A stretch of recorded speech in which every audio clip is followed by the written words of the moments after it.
guess. All right. There's something out there. Take your seat. Yes. Good evening. We are going to start the meeting with the Pledge of Allegiance.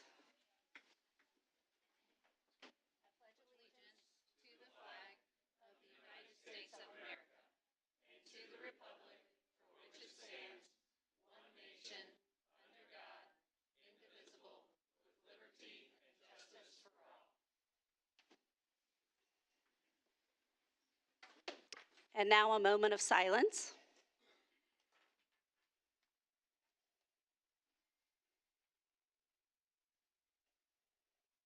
Thank you. First up on the agenda, we have our project hearing and secondary preliminary determination hearing.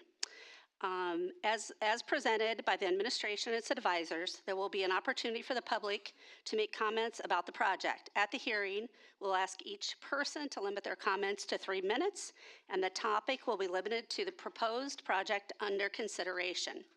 The notice of this preliminary determination hearing was published as legally required, and the first preliminary determination hearing was held March 18th, 2025, which was our last school board meeting. At this time, I would ask Superintendent Dr. Dan Heil and CFO David Hortemiller to explain the purpose of this hearing. Thank you, Madam President. As you mentioned, tonight is the second of 2 preliminary determination hearings where we give an overview of the projects that will be funded in the bond, as well as a detailed overview of the bond itself. And so to kick things off tonight, we're actually going to turn it over to our mechanical engineer, Ms. Kelly Bigler with KBSO Consulting. She's going to go through the specific details on the high school air handler project, give an update in terms of where we are at with phase 1, and then talk through phase 2 and phase 3, both of which will be funded in this year's bond. Hi, everybody. If you could advance to this next slide. So I'll give a little bit of history here. We were engaged last year to come through and do a full analysis of the condition of the existing air handling unit systems that serve the high school.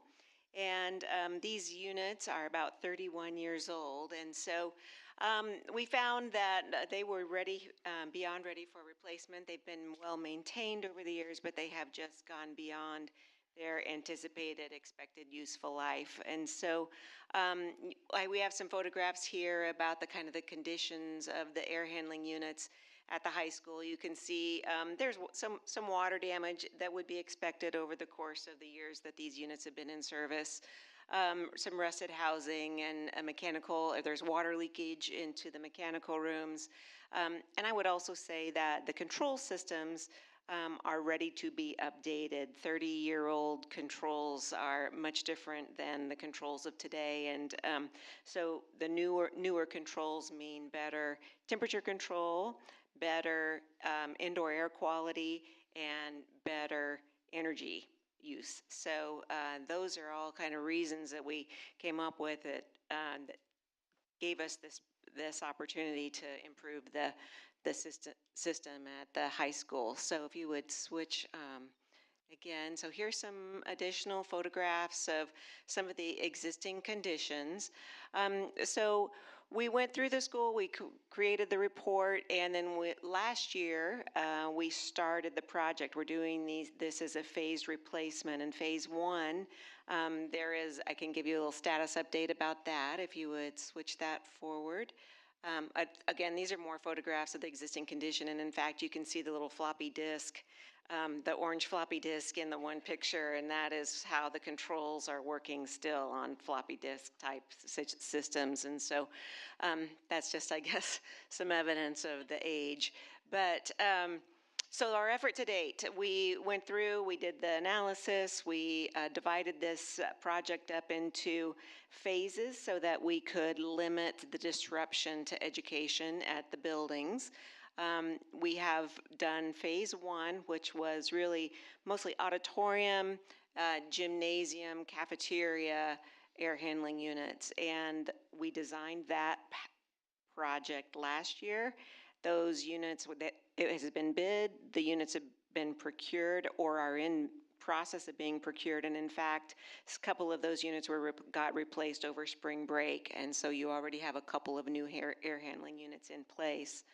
And so now we are embarking on phase 2, which is a 2-year project. We'll split up the rest of the air handling units into 2 different years so that we can kind of continue on this pace of replacement with minimal disruption. And so if you would advance again. So this was really, ended up being kind of our guiding document. It documents every single air handling unit, every mechanical room it's in, the age of the air handling unit, the condition, and the size and what kind of, and then also the cost for replacement. And so we are proposing, and we are actually starting then, pending the outcome of today, that we will do phase 2, which will be also broken into 2 bid packages to kind of split up work, get contractors interested, and then for the next year, phase 3, which would be another 2 bid packages. This means that the construction would go through the summer of 2027.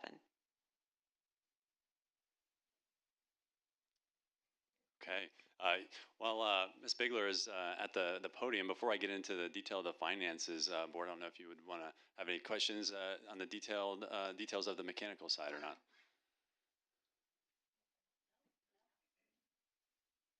All right. Okay. Thank you, Kelly. All right. Thank you.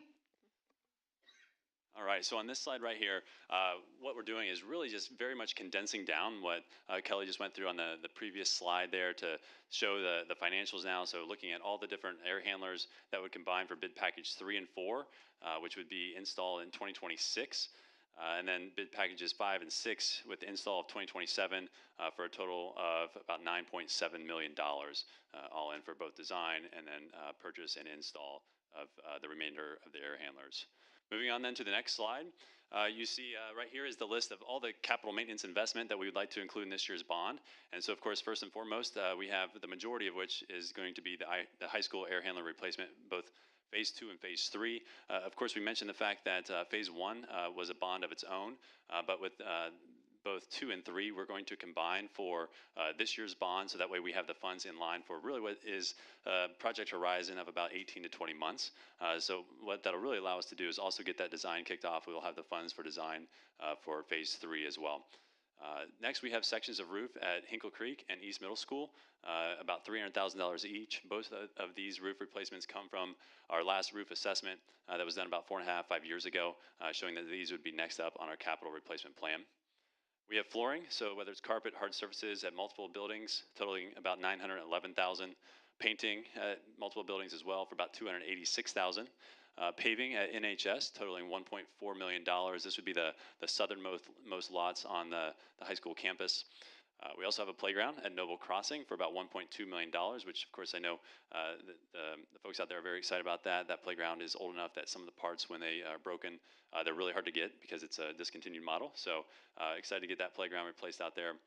We also have intercom systems at all schools for $564,000. Again, another outdated system. You saw the floppy disk at on the air handlers. It's also an outdated disk system with the intercoms that it's very hard to replace those and find these obsolete systems. So replacing those at all buildings for $564,000. Finally, we have other miscellaneous. So whether it's concrete, furniture, gym floor refinishes, landscape, et cetera, at about $375,000. So again, with the amount of property and buildings that we have, of course, there'd be some miscellaneous expense totaling $375,000 over the next 2 years.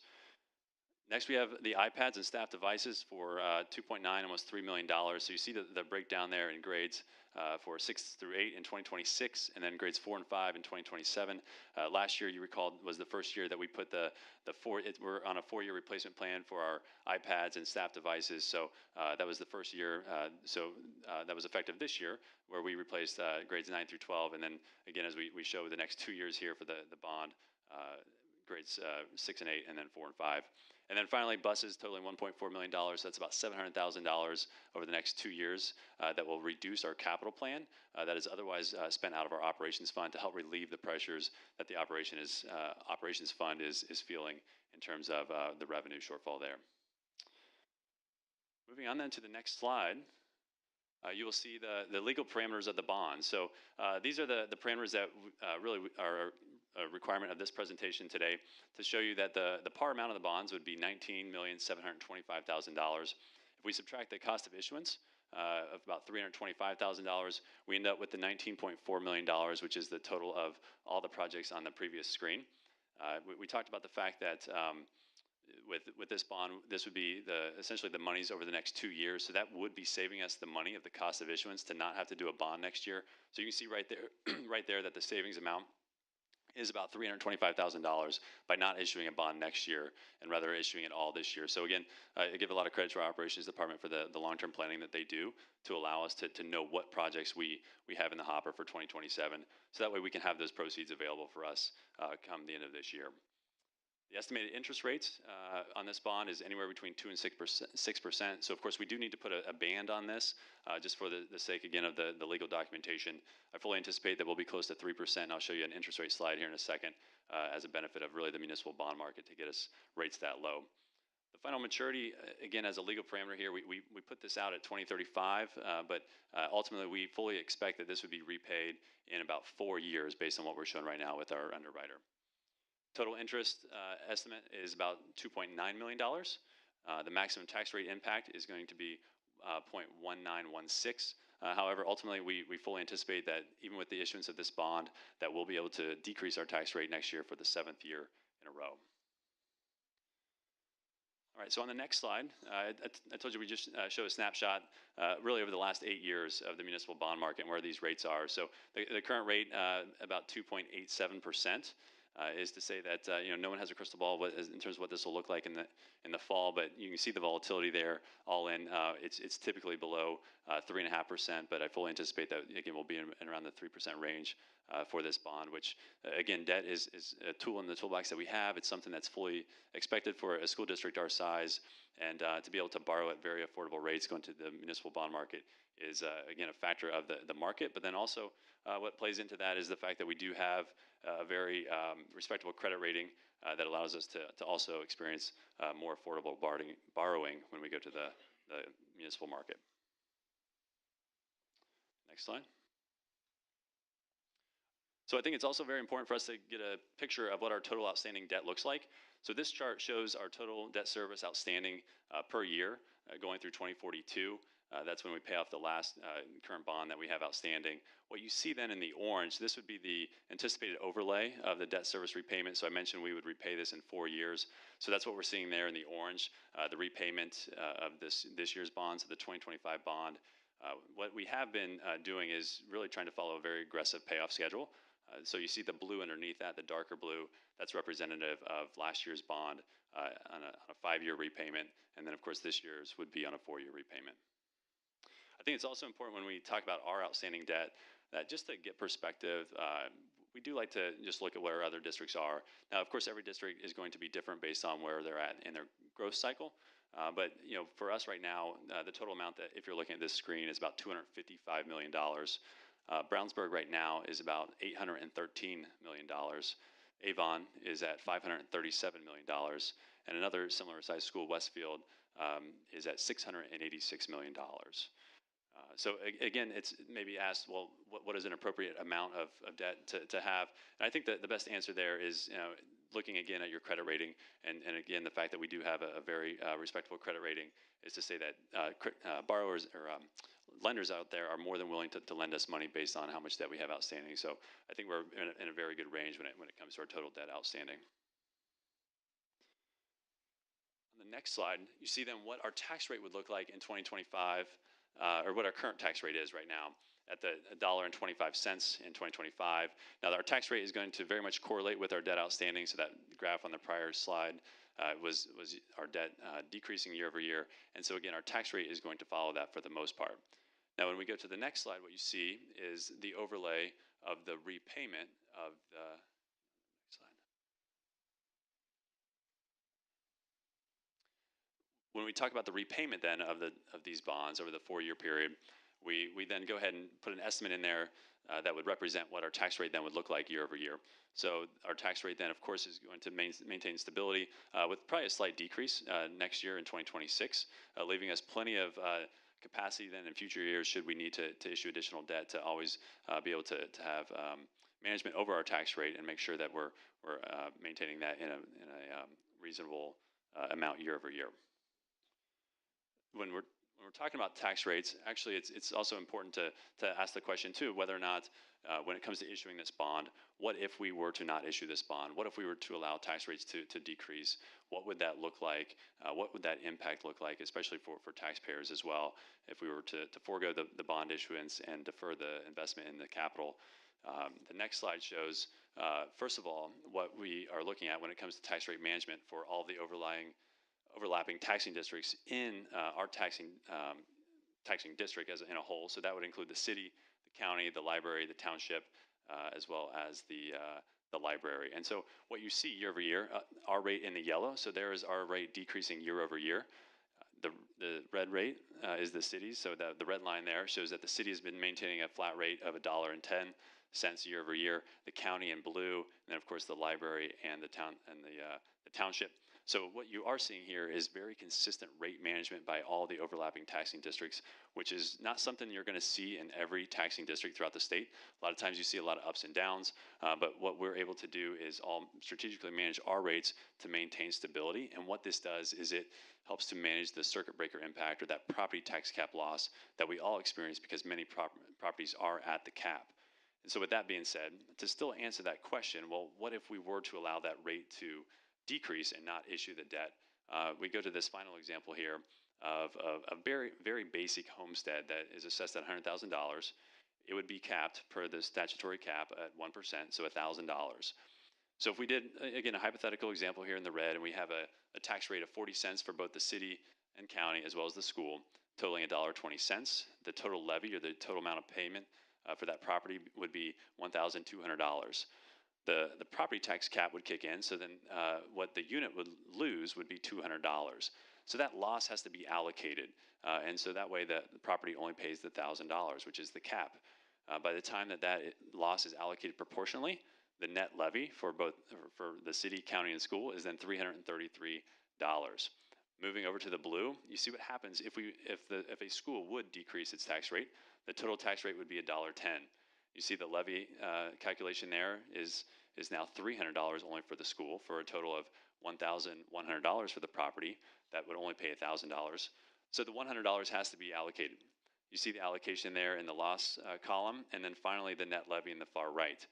What you see then is, of course, the school receives less in the net levy, but the other units receive more. So the kind of the moral of this very basic example is to say that, if we were to significantly decrease our tax rate, because so many properties are at the cap, it's not that the property taxpayer would pay less money, it's that the property tax cap allocation is going to be allocated differently, and ultimately going to property tax cap relief to these other units as opposed to the school itself. So that's why on the prior slide you saw all of the overlapping taxing units like to maintain that flat rate strategy and continue to keep circuit breaker impact stable throughout the district. And finally, we wrap up with the 2025 bond schedule. So February 24th, we, of course, did the authorization to advertise for the public hearings. March 18th, we exact same public hearing. And then tonight, of course, after this hearing, we'll have our first vote on the bond for what I like to call procedural resolutions. So these are all resolutions then related to really the next step in moving the bond forward and allowing us to stay on schedule to ultimately go to the market this fall to receive the proceeds then sometime in September to begin the projects for next year. So with that, board, I'd be happy to answer any questions. Any questions? Nope. Thank you. At this time, we will open the floor for public comment on this topic. If there's anybody that would like to speak, they can come forward. All right. Seeing none, we will move on. The project resolution is required when the school is planning to spend more than $1 million per building. It contains the estimated hard and soft construction costs and the cost of issuance, and establishes the total project costs. It also contains the estimated tax impact. May I have a motion to adopt the project resolution? So move. Joe, second. Misty, any further discussion? All those in favor? Aye. Opposed? Motion carried. The preliminary determination resolution is required when a school is planning to finance more than the non-controlled threshold for a given facility. It contains the total project costs, maximum annual payment and lease term, and other financial terms such as the estimated principal amount and tax impact. May I have a motion to adopt the preliminary determination resolution? Motion. Stephanie? Second. Second by Joe. Any further discussion? All those in favor? Aye. Opposed? Motion carried. Moving on, the preliminary bond resolution establishes the maximum amount to be borrowed, maximum term of repayment, and maximum interest rate. May I have a motion to adopt the preliminary board resolution? So moved. Joe? Misty, second. Any further discussion? All those in favor? Aye. Opposed? Motion carried. Last, the reimbursement resolution relating to the financing of the construction project. This resolution permits the school corporation to reimburse itself from bond proceeds for any cash which it might spend on the project prior to the closing of the bonds. It is required by federal tax law in order to preserve the school's corporation's ability to reimburse itself. May I have a motion to adopt the Declaration of Official Intent to Reimburse Expenditures Resolution? Misty? Second. Joe, second. Any further discussion? All those in favor? Aye. Opposed? Motion carried. Thank you. All right, Dr. Heil, recognitions. All right, good evening, board, and good evening to all of our guests. Thanks for being here tonight. At this time, I would like to invite Mrs. Julie Thacker, Executive Director of Student Services, up to the podium as we do some very special staff recognitions tonight. Good evening. At this time, I'd like to invite the following people to come forward: Abby Hazel, Carrie Gibbons, Sandy Burnett, Justin Beaver, Bryce Ferguson, and Kristen Boyce.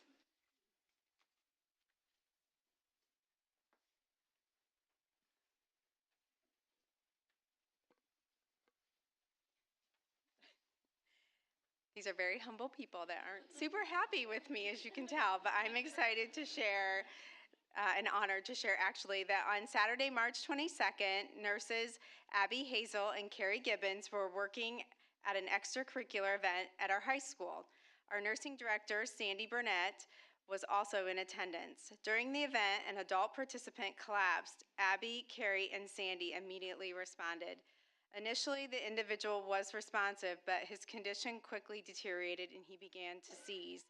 The nurses promptly called for the school resource officers and initiated an EMS response. Remaining calm and composed, they provided care until the ambulance arrived and took over. After being transported to the hospital, it was determined that the patient had suffered a brain aneurysm. Thanks to the nurses' quick actions and intervention, the patient received the critical care needed, ultimately saving his life. SROs Justin Beaver and Bryce Ferguson were on duty and responded swiftly, providing essential support to the nurses as they worked. Understandably, the incident was traumatic for the students from the other district who witnessed their show choir director collapse. Kristen Boyce, a parent and a mental health professional, stepped in to provide crisis support for the students during this difficult time. We are so grateful to each of you for your leadership and your willingness to step in and support. Thanks to your efforts, the choir director is on the road to recovery, and it is a testament to the compassion of our extraordinary community. Thank you.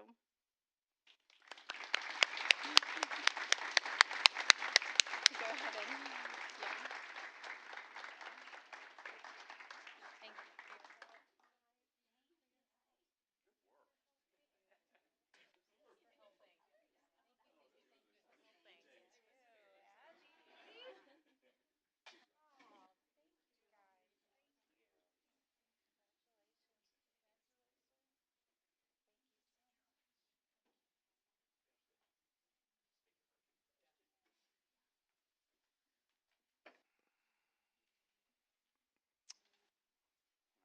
Thanks again for that awesome thing. I was there that day. I found out about this hours after it happened, but I will tell you on a personal note, the superintendent from that school corporation has reached out multiple times to say how blessed their community was and just to once again praise the compassion and care that these folks shared to their students and their community. So thank you again.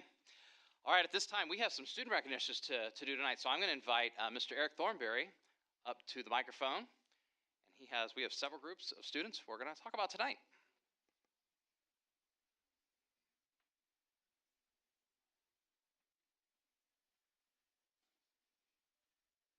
Thank you. I was remiss last board meeting, and we left off an amazing middle school student and their director. And so I'm going to invite Mr. Dan Hedlund from East Middle School Orchestra up to talk about.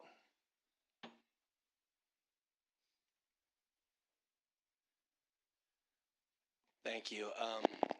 Isthmus Solo Ensemble is an amazing event, and Group 1 is the highest level for students, high school or middle school. Group 1 is usually reserved for high school students, and I want to recognize Evan Feliciano this evening for 2 years in a row as a middle schooler, earning a gold in Group 1, and this year he earned a gold with distinction and a perfect score at state level.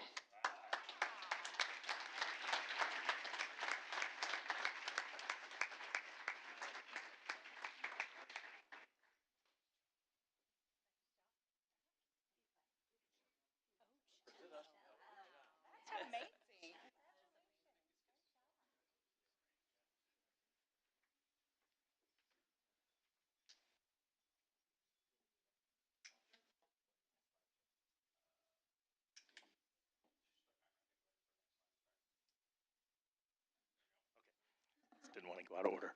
All right, at this time, this is very exciting, historic, and I'm going to call up our guard director, Mr. Jeff Welsh, to talk to you about what has been happening with the Noblesville High School Winter Color Guard.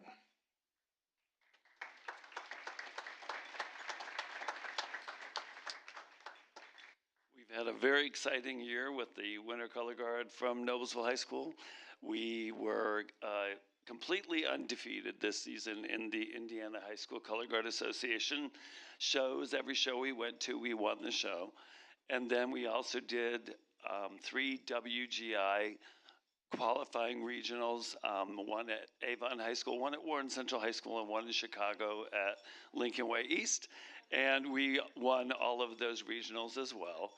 And we went into nationals as the #1 seed, which was pretty exciting.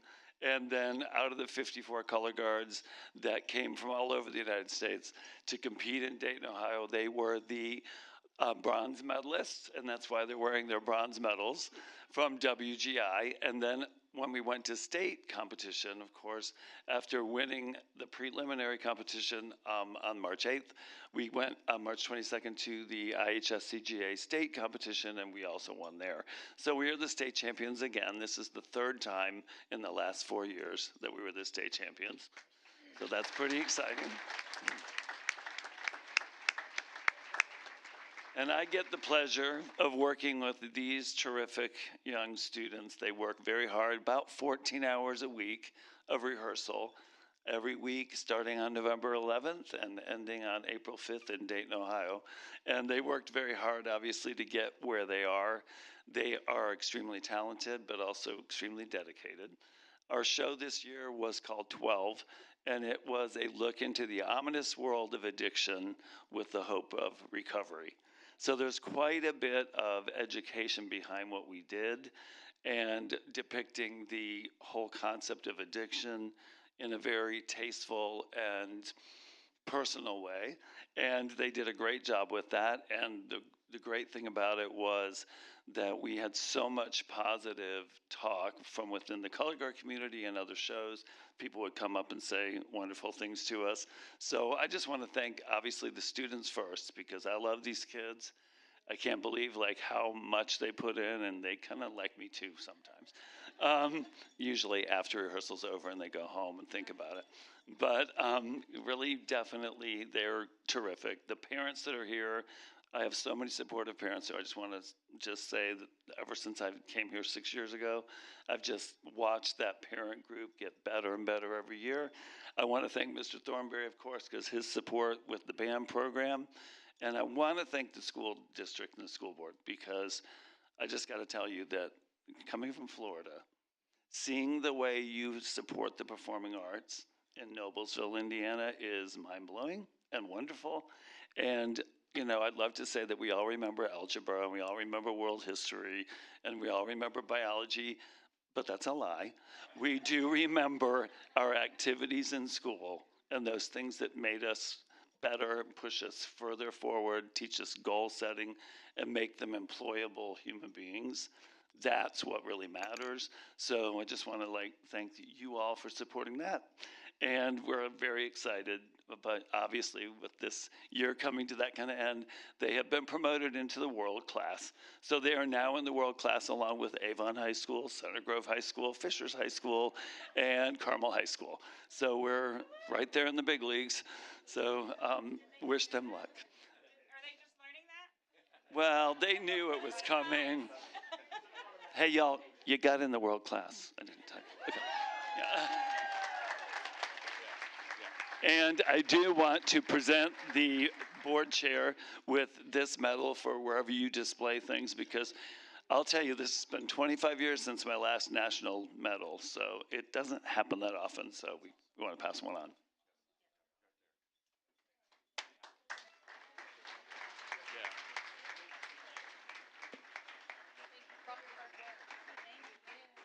Good job.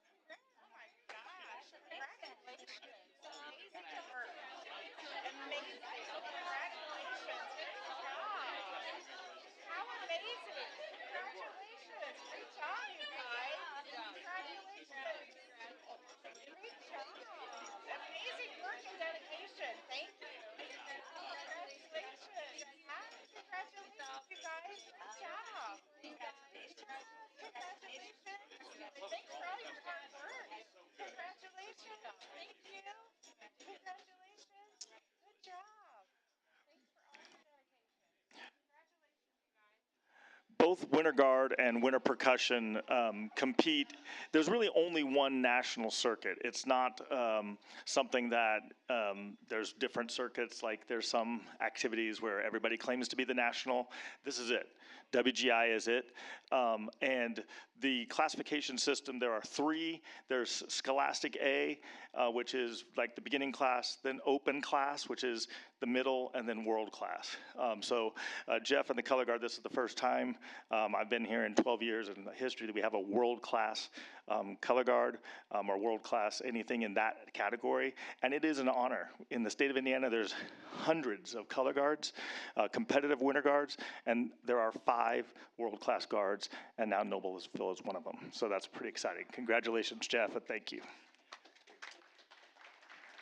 And at this time, I'm going to bring up our percussion director, Mr. Cal Lennon, who is in charge of our open class percussion.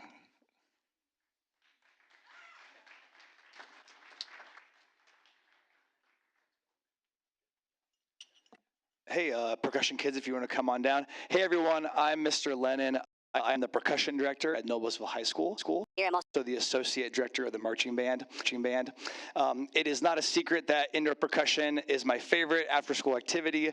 I absolutely love it. I also help coordinate at a couple other high schools. We have 50 students. In my 3 years, we've continued to grow in the volume of the students, the volume of the parent support. It's really been amazing and so much fun. We have a couple of our captains here this evening: Grant Alexander, Keaton Orff, Vincent Tyson, Tanner Schwartz, Izzy Craig, Addie Thompson, and Addie White. Sorry, Addie, for always spelling your name wrong, but there's a couple different Addies.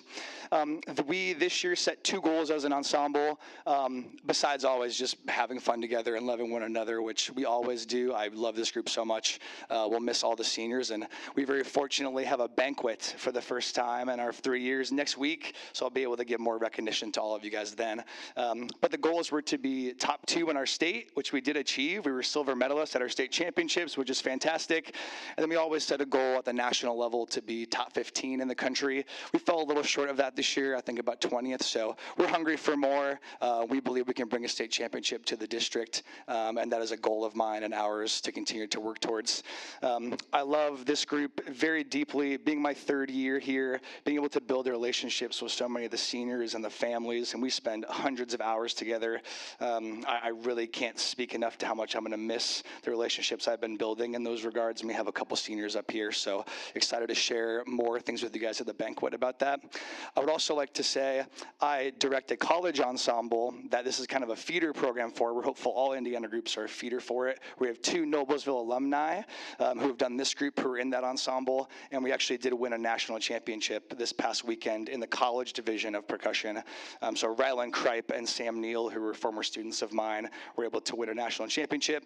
To Jeff's point, it's it's hard to win a medal at those championships. It's my first one ever before as well. So I'm very happy for those students and hopeful that my students potentially look to join that ensemble in the future. But we're very proud of our indoor percussion, and we can't wait to be even better next year. Thank you, guys. We love you very much. And as they're giving handshakes and doing all these things, I want to say, to Jeff's point as well, Joan Lawrence, our spaces coordinator, Holly Lieb, the superintendent, Dr. Heil, all the fantastic, wonderful people we couldn't do without you. We feel very supported. We feel very loved. So thank you guys all very much for giving us that support. And yeah, you guys have been fantastic. So thank you.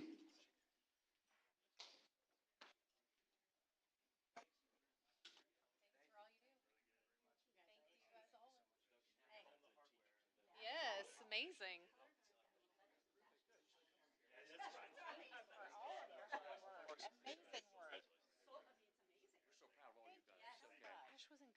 All right. Well, congratulations again to everybody that we recognize this evening. So at this time, I would like to invite Mrs. Callie, or is Ginger doing this? Oh, I'm sorry. Excuse me. Ms. Ginger Jimenez is going to come up as we do our Hair Teacher Spotlight. So as they're getting set up here, I want to remind everyone that the Hair Chevrolet Teacher Spotlight program highlights 3 teachers every month and provides $1,000 to their school for student academic and extracurricular achievement. So at this time, I'm going to turn it over to White River.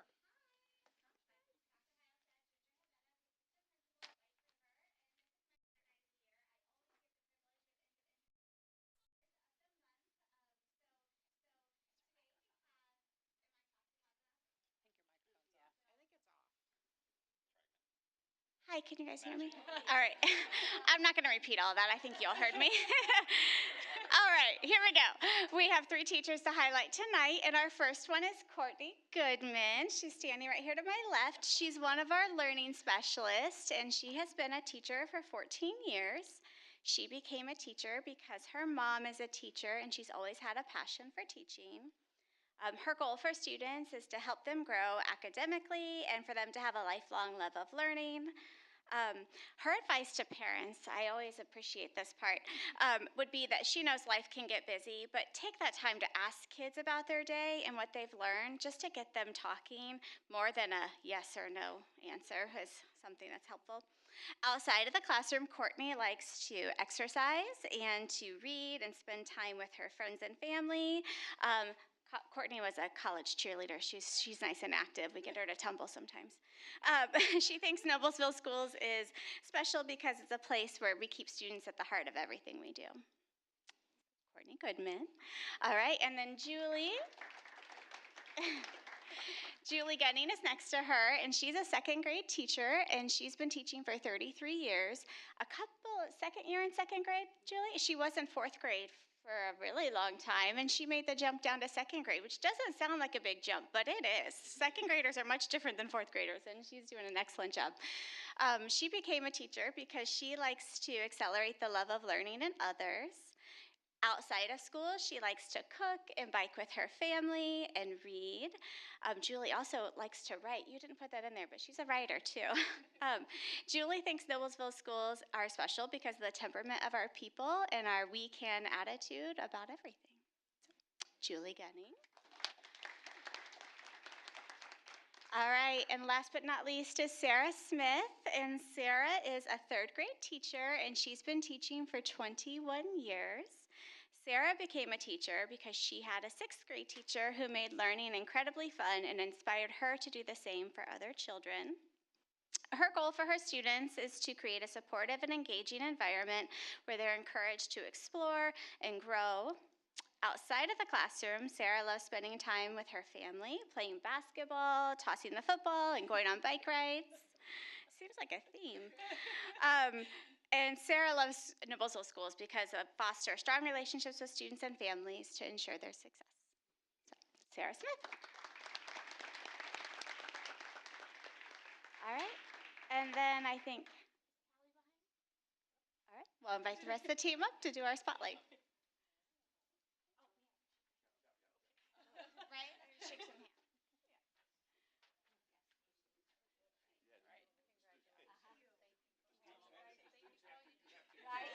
Right? Set the example.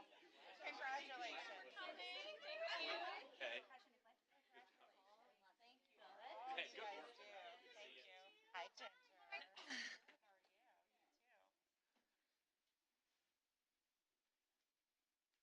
All right. Well, good evening. I'm Callie Vandermark, and I am the proud principal of White River Elementary. I want to first thank the board and Dr. Heil for allowing us an opportunity to share a bit about our school tonight. So each year we choose this spotlight to share the ways that White River connects with our community and our family to enrich student learning. And that is a consistent focus for us here at White River. And I am especially excited tonight to shine a light on our related arts team, who works hard to connect in the same way through movement, through creativity. And I am truly honored to introduce them all tonight. They are a vital part of what makes White River so special. Without further ado, I'll turn it over. Hello, I'm Mrs. Doherty, otherwise known as Captain Doherty, and I'm the music teacher at White River Elementary. And we have a full schedule of programming by our related arts team at White River that builds connections with our school community, including our annual Veterans Day program, winter sing-along, variety show, art shows, gym shows. The list goes on and on. But tonight I'd like to spotlight our Eagle Choir musical. This year we performed Pirates by John Jacobson and Roger Emerson. Putting on a musical is such a fun way to connect students, families, school staff, and the community. Mrs. Shell Johnson, our art teacher, led the art club to create props and decor for her art show that we could reuse as set pieces for our play. Choir family members volunteered for rehearsals and stage setup. Two former White River students, Dax Guston and Drake Lockwood, who had siblings in the play, volunteered to take photos and video of the performance, which was just so sweet. And this year, the district purchased a new, really high-quality portable sound system for the White River music program so that we can have music class and rehearse in the music room, and then transform our gym into a theater for all of our programs with the same equipment. And it's just had a massive positive impact on the quality of the amplified sound during our classes, rehearsals, and performances. Last but certainly not least, the Noblesville Schools Education Foundation funded our Let Our Light Shine on Stage grant. Our new stage lighting that we were able to purchase really sets the mood and allowed our students to be seen on stage in their best light. And there's a few pictures here, and you can see the impact of the lighting firsthand. I mean, that's a gymnasium, and I mean, we made a theater out of it. And you can see the passion and the joy on those kids' faces, and it was just wonderful. And now I have 4 of our Eagle Choir Pirates here to perform a very short scene and a few pirate jokes for our school board. All right, we have Cameron Okada, the Queen of the High Seas, Connor Murphy, our parrot, Olivia Welch, she played Bluebeard, and Madison Hornicle, who was our stowaway. Take it away, stowaway.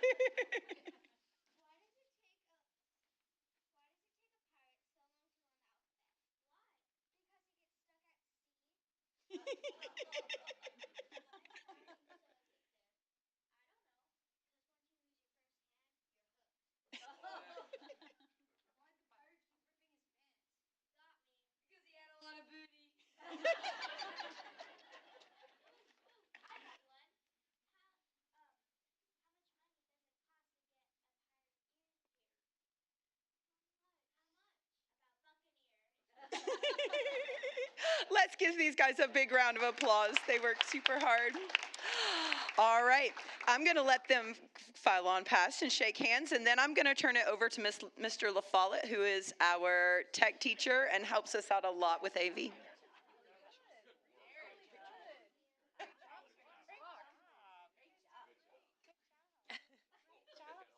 gotta shake wings.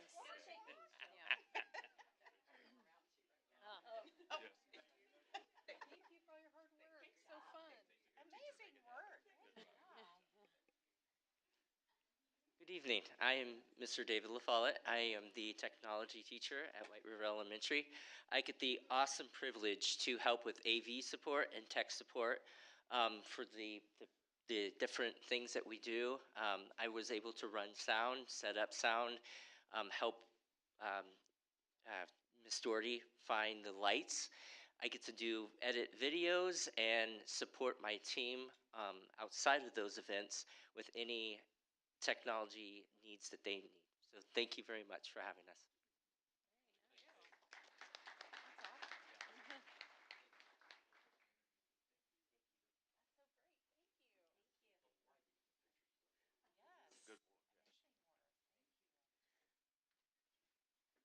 Hi, I'm Jenny Shell Johnson, and I'm the art teacher at White River Elementary. I've been at White River for 3 years now, and with me I have 4 of my awesome art students. I have Hunter, Parker, Ben, and Chloe, and they participated in my art show committee ECA After School Club, so they're here with us tonight. So, I'm here to tell you a little bit about how I connected to the community as the art teacher. I put on our first Underwater Wonders art show this year, so it was a school-wide event. I proposed this idea to my principal with the goal to celebrate the hard work, creativity, and growth of our artists at White River. I was awarded a mini grant from the foundation, which allowed me to transform our media center into an immersive experience.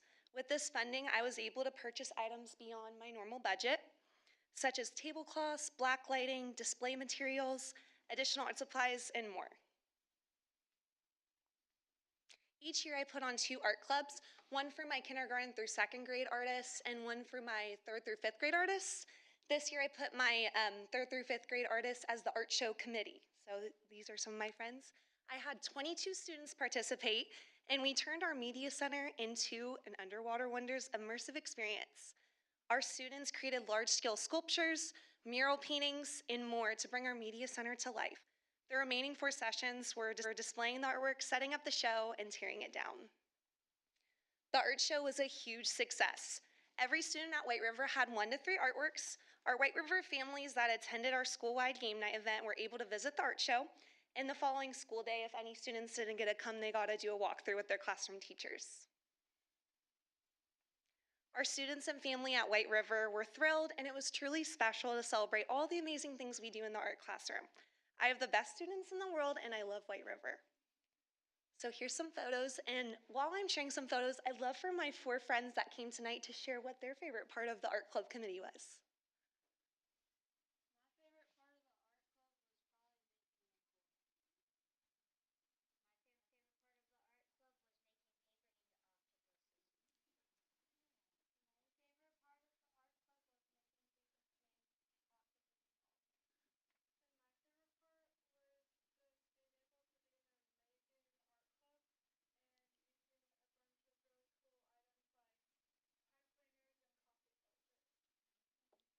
Thanks you guys for being here. You guys are awesome.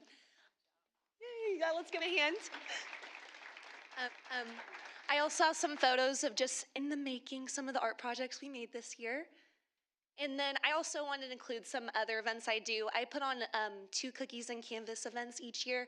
This is where students just come with a parent or guardian and they paint a canvas and enjoy some cookies. So my kindergarten through 2nd graders did a koi fish pond, and then my 3rd through 5th graders did a seahorse seascape.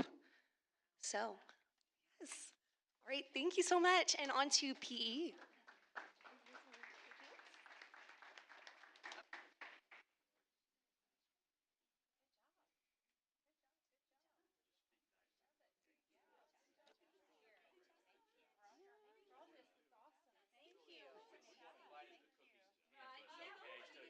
Joe wants to be invited. I'm all in. Even better. Yes, good work. Thank you. Thank you so much for having us this evening. This is my 22nd year at White River, and my name is Beth Hewitt. I'm the PE teacher, and I have to say, I feel like I have the best job. And my gym and the students that we have at White River, we have the best time. As you can see, this is one of our programs. This is our First Tee Schools Golf Program. It's run by Indiana Golf, and this was new to our school last year, and the students have really enjoyed it. And one of the things that really incorporates our community, if our students are showing a lot of promise or they're really interested in it, they have scholarships that the students can go to golf lessons through those area golf courses through the summer for no cost, which is really nice, and how that integrates with our local golf courses. And there's also chipping, not just the putting portion. So this is a really neat golf opportunity for our students, and this is new, and all of our elementary schools now have it. So that's a pretty neat opportunity for our kids. And we also have archery in our schools, the National Archery in Our Schools program. All of our elementaries have it, and we run it with our SROs. Officer Zach Bush runs it with our school. 4th and 5th grade participate with us, and I think they've really enjoyed having this opportunity. And when we look at this, the opportunity for them to go into the community at Katiwi Park is how that can blend with our community, and the kids who really show interest, there's a place for them to go with that. So that's really awesome. And then we also have a tournament, and you just saw a class winner. Hunter Goodman was just up here. He was a class winner for 5th grade this year, so congratulations to him. And then going on to another activity that we have that really blends our community. This is our 1st grade PE showcase. This was from last year, and we are getting ready to hold our 1st grade showcase next week for our 1st graders. And this is where we use our state standards and activities that we've done throughout the year, and we put each class on the gym floor, and the parents get to come and watch the kids, and then we do a great big activity with all the 1st graders at the end with that parachute and their favorite Ollie the octopus, and we get to showcase with that. So a lot of teamwork and cooperation. So those are just some things that we do in PE that showcase how we work with the community and ways that we can blend our students with that. So I'm kind of the tail end of our related arts, but I know that I can speak for our entire group. We really, really enjoy what we do, getting the opportunity to work with all of our students and then obviously our administration. So thank you so much. We appreciate having the opportunity to be here. Thank you. Yes.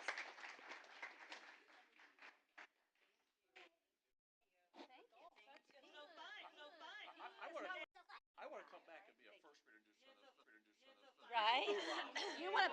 You want to paint, and all right. Thank you. All right, next under reports. This is going to be a hard act to follow. We have our strategic plan update, and this meeting is academic excellence. Dr. Ryan Rich. Yes, I have no pirate jokes. I am the worst joke teller known to mankind, so I will not be able to top that at all. Good evening, everyone. Excited to be here to talk about academic excellence, strategic plan. Before I start with the formal presentation, I just want to say academic excellence starts with passionate, dedicated educators. And each month you all get to hear folks like we just heard talk about all of the things that they do and how passionate and dedicated that they are. And we are truly blessed to have so many outstanding educators, teachers, administrators, support staff in this district. They are at the heart of academic excellence and how we're able to make that happen. And also, it's about the engaging, relevant, meaningful, diverse experiences that we provide our students. And look, just in that short period of time, what we heard from educators at both the high school at White River about all of the great things that happen here in Noblesville. It's truly a great place to be. With academic excellence, I want to remind you all of our commitment to equipping all students for the dynamic challenges of the future. And within academic excellence, that area of our strategic plan, we have identified a specific measure of success, which is that students are provided just what I said, relevant, engaging academic pathways that allow them to pursue individual interests and achieve their personal potential. And along with that measure of success, identifying a specific strategy, which is to increase always academic programs, pathways, allowing students to earn those valuable experiences and credentials beyond just earning an Indiana diploma. And so I could talk about any number of exciting things that are happening within the world of academics um, it would be unlimited because we have so many exciting things happening right now in Noblesville. But we have decided tonight to hone specifically in on how we here locally are leveraging the new Indiana diploma requirements to help us achieve that academic excellence goal. It was about the same time, or around the same time generally, that you all established the strategic plan that Indiana approved these new requirements. And so I wanted to take that opportunity to share that with you, give you some updates on that this evening. So when it comes to how we are leveraging using these new requirements here locally to help us advance our mission, vision, and our strategic plan, it's helpful to first understand as a board that there are 3 systemic shifts that are occurring, moving from the current Core 40 diploma requirements to the new Indiana diploma requirements, which will go into effect with this year's 8th grade class as they move in to become freshmen next year. So of those 3 shifts or significant changes, the first is credits and how we define credits here in Indiana. The second is something you've probably heard a little bit more about recently, which is SEALs. We're going to talk a little bit more about that. And the third is this term that you're hearing more and more often out there, work-based learning.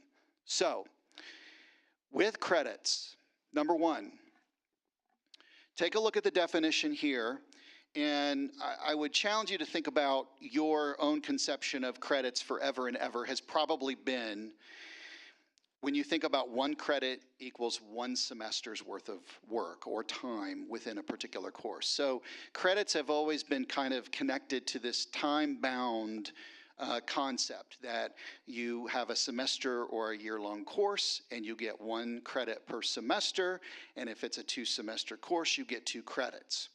But when you look here, credit means demonstrating proficiency against academic standards in a course, learning activity, or experience meeting the following requirements. So notice course or learning activity or experience meeting the following requirements. It aligns with a state-approved course description for those courses which have Indiana academic standards attached to them, because some do, some do not. The course is consistent with those standards. And for courses, learning activities, and experiences, with an end-of-course assessment, the required proficiency is equal to or greater than that. So what that means is that no longer are credits necessarily bound to time. What they are bound to is students demonstrating proficiency against the standards that are established that define what that course is. So that gives schools, including Noblesville, more flexibility to think about experiences, opportunities where students are demonstrating proficiency and can earn credits that may be outside the traditional realm of 1 semester equals 1 credit. So that's a significant change, and that's a little bit of a paradigm shift that folks are still going to have to get used to. Number 2, the SEALs. So we are right now used to Core 40 diploma, Core 40 with academic honors diploma, Core 40 with technical honors diploma. Those diplomas will be no more starting with the next year's freshman class. Moving forward, instead, students will have an opportunity to earn a seal on their diploma. There are 3 of them.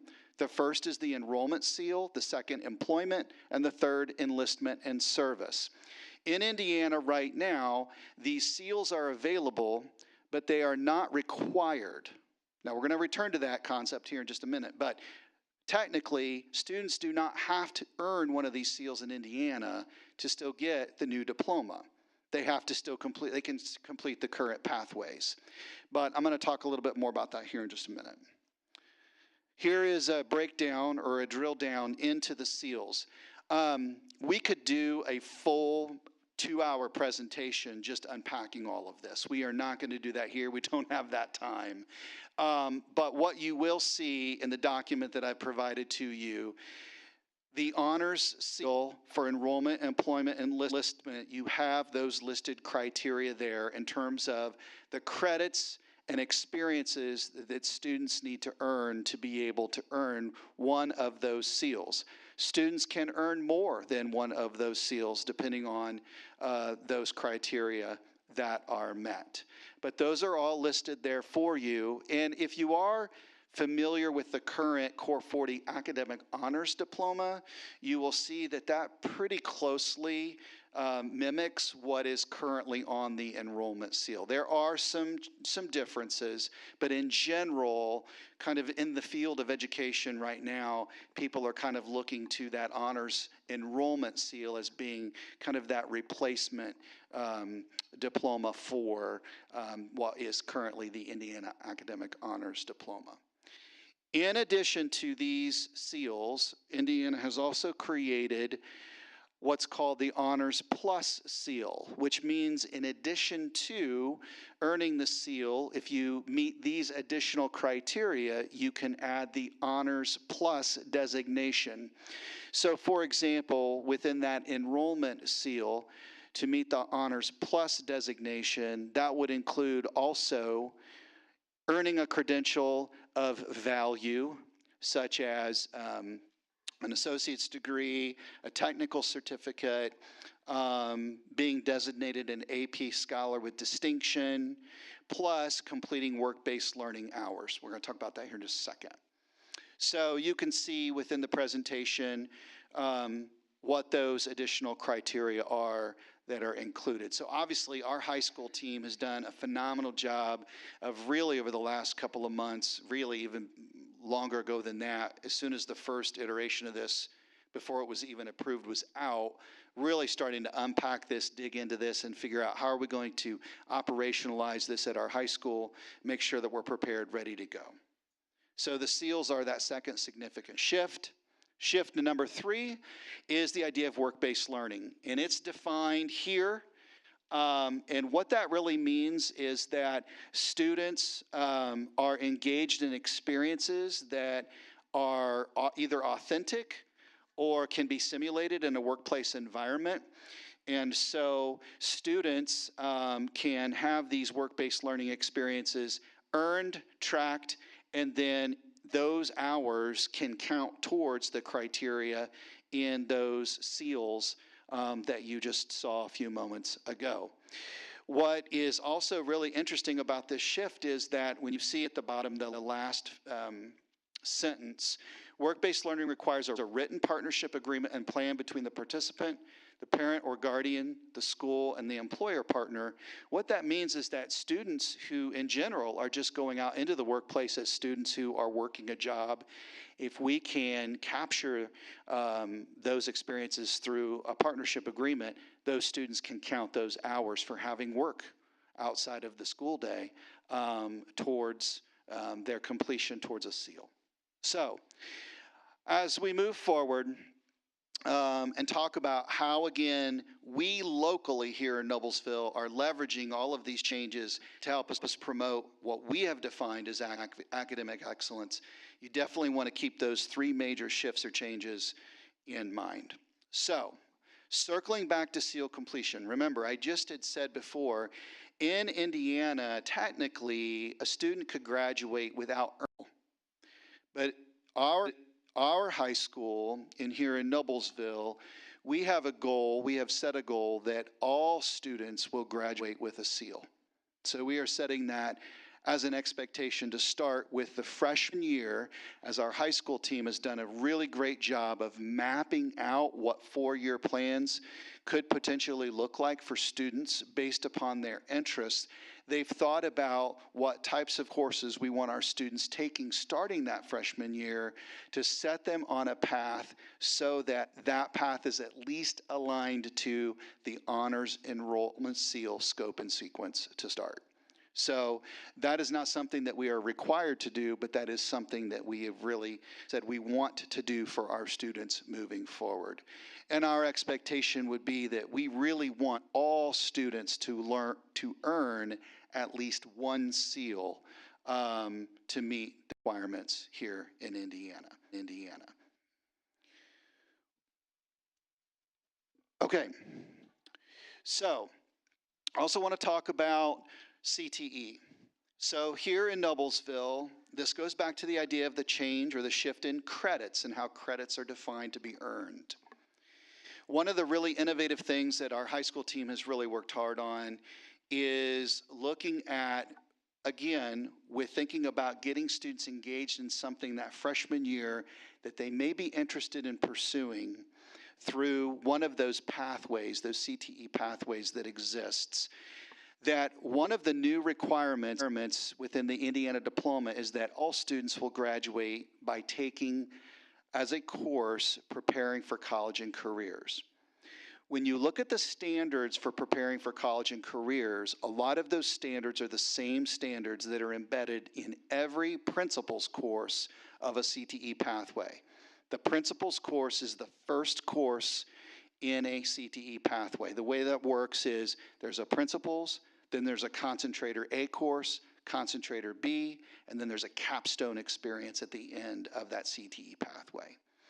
So what we have done is we have started to build a crosswalk where students are able, within the same time period, to earn what I call stacked credits, so that they are both earning the credit towards the Preparing for College and Careers course and a principles course starting that freshman year. So in essence, killing two birds with one stone, opening up more space in their schedule so that they have more flexibility for those spaces to be used for other things. So again, the goal, all students take at least one principles course to explore and earn credits while also exploring a pathway. World languages. We all know we made a tough decision to shift away from Spanish as a core subject in 8th grade. That was a tough decision. I was principal at Noblesville East when we brought that program. that was a good move for us to make a little over a decade ago now. So this was a very hard decision to make. However, when you look at the new requirements for the diploma, that honors seal designation, or enrollment seal designation, reduced the credits from 6 to 4 away from that academic honors diploma. But beyond that, what is also important is that if we were to continue to require all students to take Spanish in 8th grade, it would almost certainly force them to have to take Spanish 2 in their freshman year. That takes up a space in their schedule, but also it removes the opportunity for them to select either French or German. And also, it could create a larger gap at the end of their high school career, where then, if they're looking at enrolling in college, they may have to retake the course or test out as a part of being admitted into that college experience. So, by making this shift, while it was a hard decision to make, we believe ultimately it positions our students better because now that world languages placement can still happen that freshman year, but it can also now hold until that sophomore year and still give that students an opportunity to take either 2 years or even 3 years, or if they decide they want to take it their freshman year, even moving into that highest level world language course offering that we have at the high school. So again, it builds in a little bit more flexibility for our students and allows us to achieve some of the other goals that we've established for our freshmen by setting them on that course to earn a seal and to explore a pathway. Another change that we are making that we're really excited about is we are moving the computer science, which is again another new course requirement for the new graduation requirements, to middle school. So all middle school students starting next year will earn the required computer science credit actually by the end of 8th grade. And the way that we're going to do that is we will divide up and attack those standards, teach to those standards in grade 7, and then again in grade 8 So by the end of that 8th grade year, they will demonstrate proficiency against those standards, earn that credit, and have that credit in their pocket before they walk through first day high school. Now, we do know and we do value the personal financial responsibility experience. We've learned so much about in our middle schools. What's interesting is that personal financial responsibility, again, as a part of the new diploma, is actually now required for graduation. So what we are going to do is we are doing, in essence, a little bit of a flip-flop, where now students are still going to get personal financial responsibility, but they're going to take that course in high school instead of taking it in middle school. And what's really exciting about that as well, going back to the idea of that opportunity to stack credits, is while economics is no longer technically required as a part of the new diploma requirements, we can now, again, crosswalk like we did with preparing for college careers and pathways. We can do a crosswalk, which we are working on with economics and also PFR, so that students can earn stacked credits within that same time period for both of those. So that's something that's very different that we are also making a shift to make happen. The Indiana College Corps. You've heard a little bit about that. You received a presentation on that from the high school administration a year or so ago. We're really excited to ramp that up. We have engaged in that strategic partnership with IU Kokomo. Students will have an opportunity to graduate with up to a block of 30 credit hours or an associate's degree, and those credits are transferable to all Indiana public as well as some private colleges and universities. We have really worked to develop the course catalog so that we have the right kinds of AP and dual credit course offerings that students will be able to take that will count, as well as the experiences that they will need to have to fulfill those criteria for the Indiana College Corps. So we're really going to start to see that ramp up starting next year with students enrolling in courses that will not only count to graduate from high school, but really exciting, are going to also be able to count towards that college credit and admission into college. Also, we've talked a lot over the last several years about our robust internship program. It blends really, really well, pairs very nicely with our work-based learning needs that we have now under the new diploma requirements. So we are going to be able to leverage that robust internship program that we already have, as well as the really strong CTE program that we have to capture those hours. So again, now not only are students just earning credits, but they're also earning the hours towards that SEAL completion, and especially that SEAL plus completion, which those definitely require work-based learning hours to be included as a part of that criteria. So again, we have great people at the high school. I work closely with them to make sure that we're constantly thinking about how are we ramping up these opportunities for our students. So for example, in CTE, for next year, we're going to be adding exercise science, fashion and textiles, and digital designs as new pathways that we'll be offering our students. Also, as you well know, with the really exciting renovation that's happening at the high school, we are greatly expanding the access that our students are going to have to welding and also to our constructions trades pathway.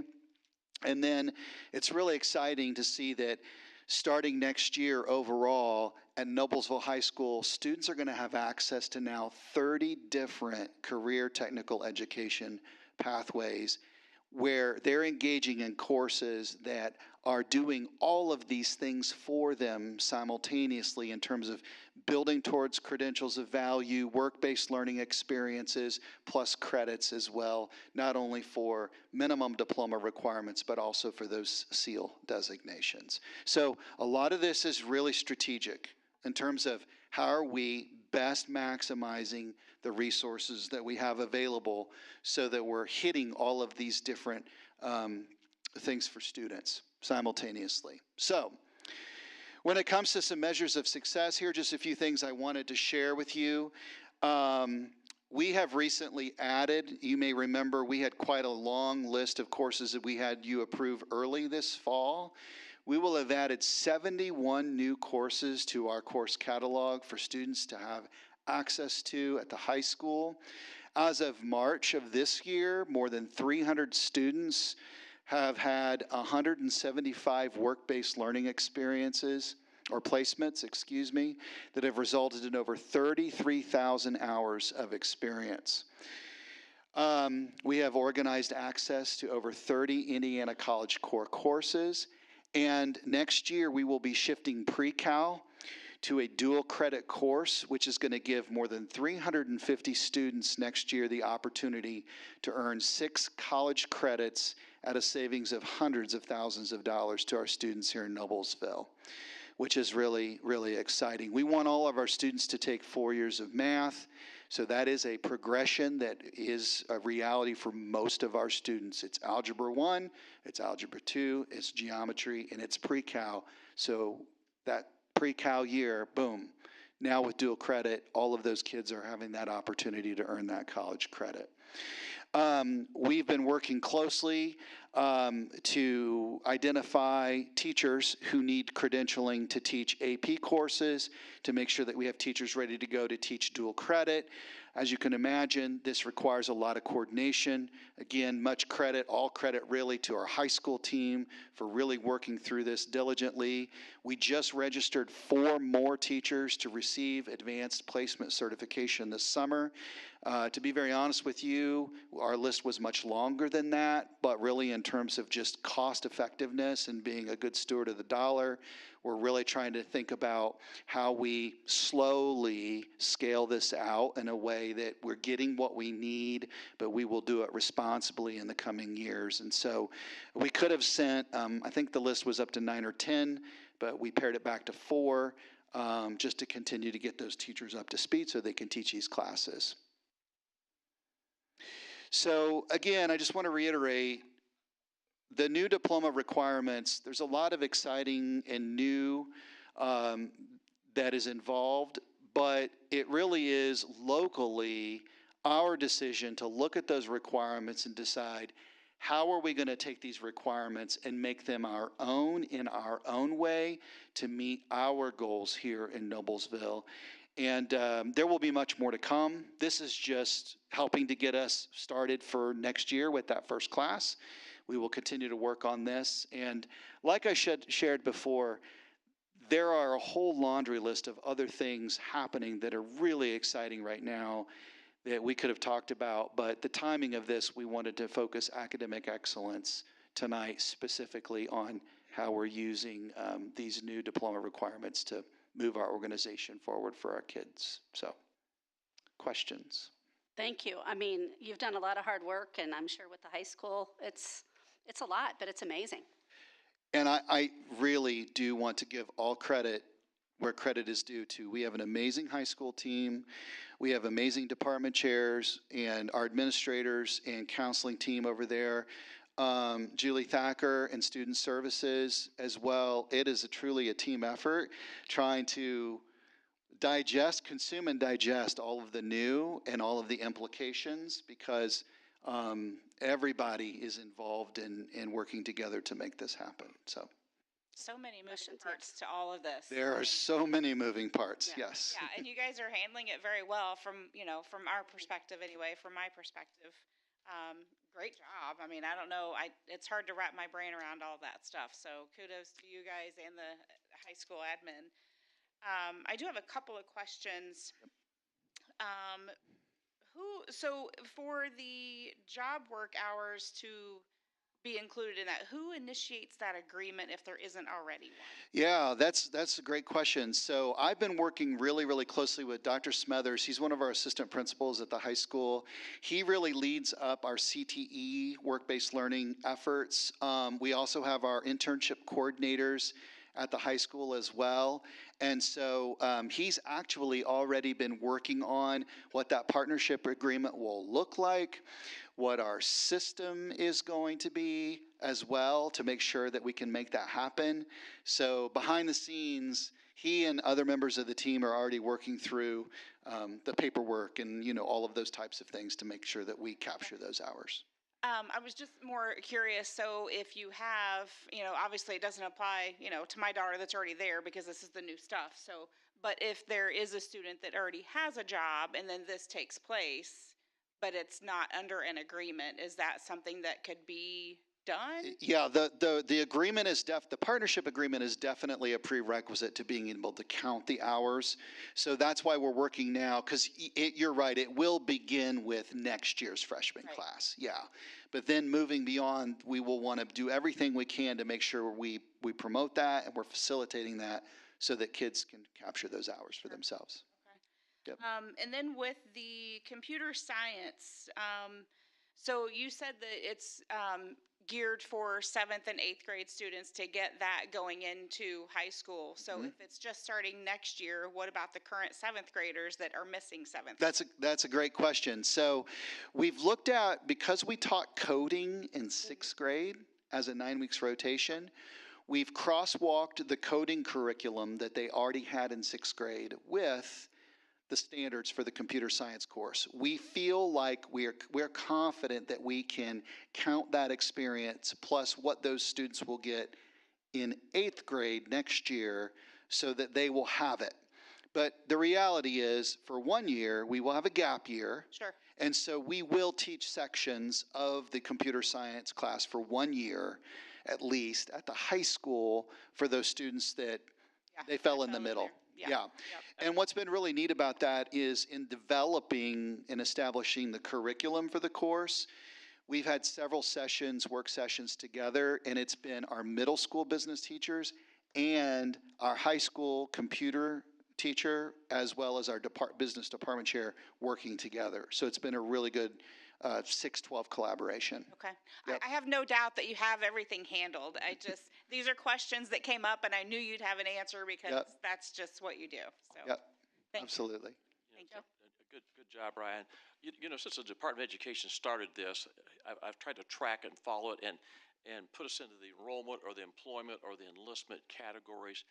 And I think I hear you say that as much as possible, I think crosswalk is the term. We'd like to keep everybody in 4 years of math, if possible. Yeah, the new Indiana diploma, it doesn't throw the baby out with the bathwater. Okay. There are still those minimum credit requirements that need to be met. So those things will still be there, but they're different. They look differently than what they did under the current Core 40 diploma. Because for we late academic bloomers who didn't decide we wanted to keep going to school until later, I was concerned from the get-go from the state that some people would start down other avenues and then say, well, I can't get back there. But it sounds like to me, from your perspective, we're going to try to drive kids to keep all doors open. Is that a fair way? I am so glad, Dr. Forgy, that you said that, because that has absolutely been at the heart of a lot of the conversation we've had in the planning, is that we absolutely recognize that we're talking about students that are 14, 15, 16 years old. I mean, absolutely. they still change their majors in college, so what's to say they're not going to change it after their freshman year? And absolutely. then now, are they off track? Yep. Yeah, no, absolutely not. No, we've definitely planned for that, and we will absolutely make sure that we're not pigeonholing a student early on into a track that they can't get out of. There's enough, and there's more than enough flexibility. The credits requirement under the new diploma is technically 42 credits.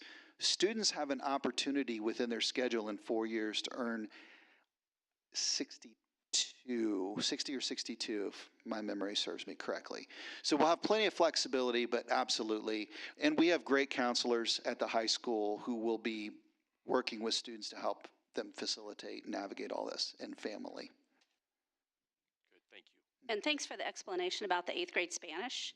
It makes a lot of sense. I mean, my kids are older, but I experienced that. They took Spanish, didn't take another language, took it early on. So when they get to college, they've forgotten. Yeah. Right? So, yeah, and so you can see that there was no one reason. It was all of this these reasons kind of coinciding at once that just made it so that, in good conscience, we had to make the decision to make. Well, and I mean, and I gotta say, I've always wondered, I've never really been crazy about the idea that we only offer and require Spanish in 8th grade, but then when they, as a freshman, they open it up to several different languages that they can take. Well, they've already started in Spanish. They're not necessarily, I guess, motivated to take any other language. It's wonderful that every student has an opportunity to be exposed to learning a language, Right. but one of the drawbacks is that it's the same language and there's no choice. Right. Yeah. Right. Plus the gap it can create between when they finish and when they go to college. Yeah. Stephanie, I know you have a lot of questions. Well, I won't ask all of them. So I guess I'm a little concerned about the work-based learning situation. So your very last slide mentions how many students. I can't remember what's exactly. Is there a way to pull it up? I can go back. Yeah. Okay, so more than 300 students at this year, is that what you're saying? Yeah. Have 175. How many students do you think in 4 years are going to want to get the enrollment seal, or I guess the employment seal, and need those work-based learning hours? Like right now we have 300. How many do you think we will have? I have no idea because we've not lived this before. But actually, let me take you back real quick to, we can just take a look at that real quick.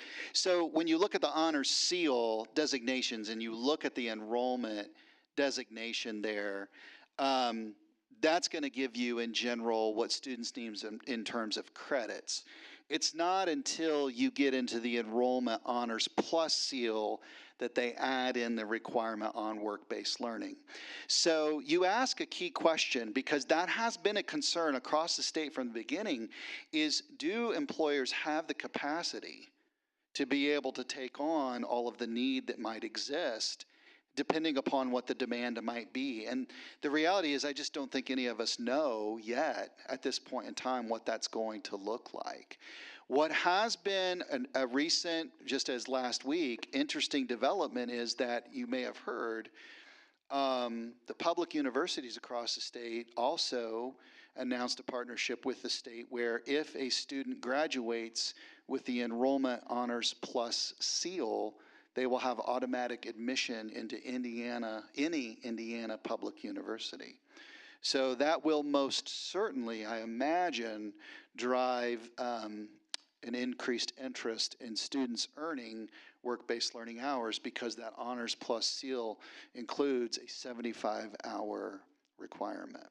So I don't know if I'm answering your question or not. You are. So the partnership, what do companies, businesses have to do to get that partnership? What hoops do they have to jump? Is it easy, or is it? Yeah, so that's in development right now. So we are currently developing what that agreement would look like.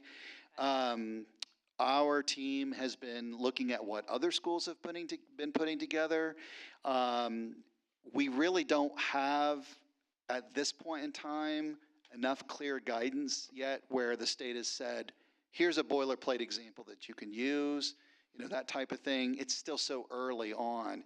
So as a reminder, these requirements were only just approved by the State Board of Education on December the 12th. So that has been one of the concerns from the beginning that we'll just have to navigate. We're no different than anywhere else, that it's really hard to turn on a dime. Yeah. And not really knowing definitively what these requirements are going to be until December the 12th, and then having to prepare. We start scheduling, or at least preparing for scheduling, in December, January for the next year, because it takes that much time to prepare the schedule. So I find it remarkable and kind of crazy that they're making you implement this that quickly.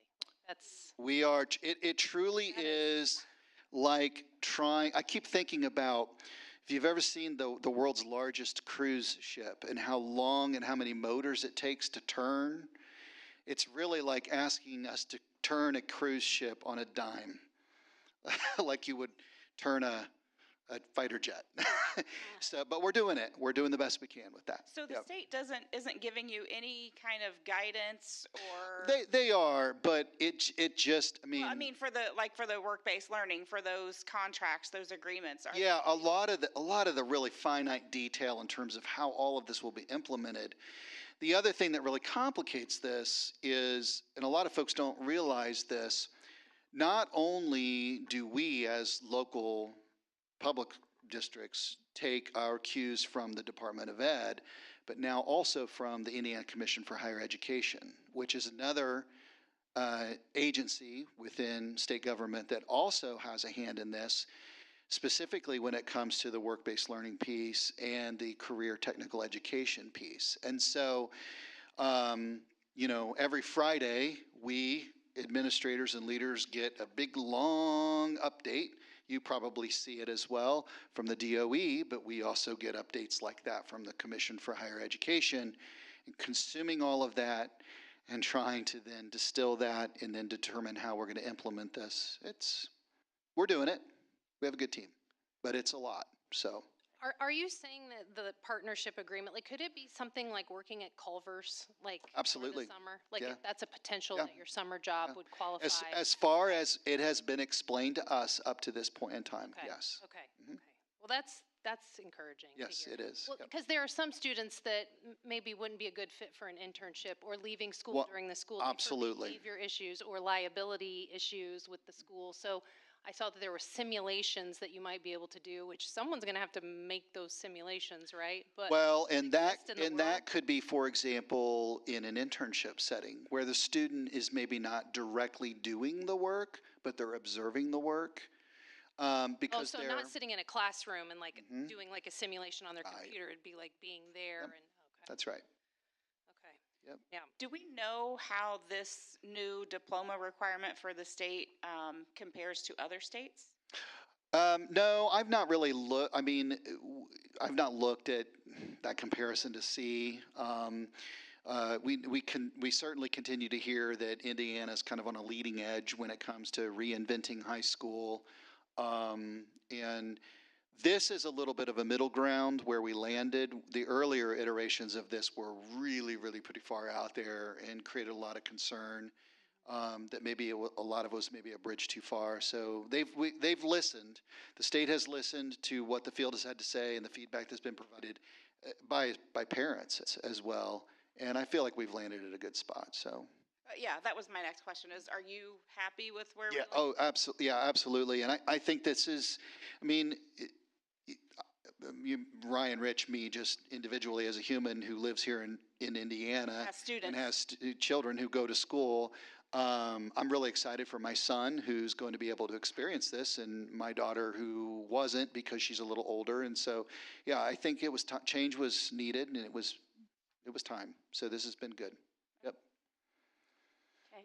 Anything? Dr. Rich, I've got a question. For the Honor Seals Plus associate degrees, so that we're partnering with IU Kokomo, that will have the testing for that. It'll be just automatic. They won't have to go through like an ACP test at the end of pre-cal or calculus. Well, the tests will be connected to the courses that they're taking, those assessments that they're taking. Continue to take those. Yeah, absolutely, yes. So like, for example, students who are taking an AP course that also counts towards that college credit, they'll still take that AP exam.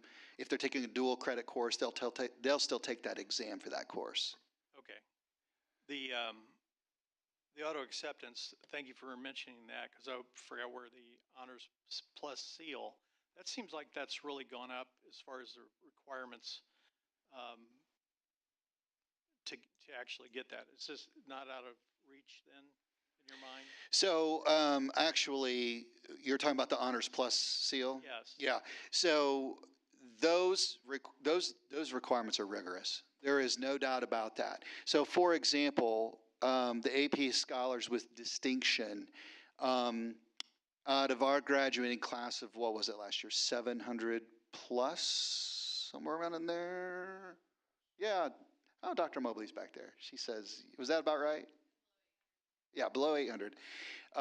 We had 53. Okay. students who were able to earn that distinction. It's a really, really rigorous distinction. The reality is, kids that are doing this were probably going to be admitted anyway to any state university. But yeah, but the work-based learning piece is new. That's new as a part of this requirement, and that wasn't in place before. So Will students be educated on what the AP Scholar with Distinction is? Because I'm not sure many of the, like right now, that students are super educated. yeah, and so before when I mentioned this is a partnership deal with Student Services as well. Julie's team, they lead and work directly with all of our counselors and the counseling team at the high school.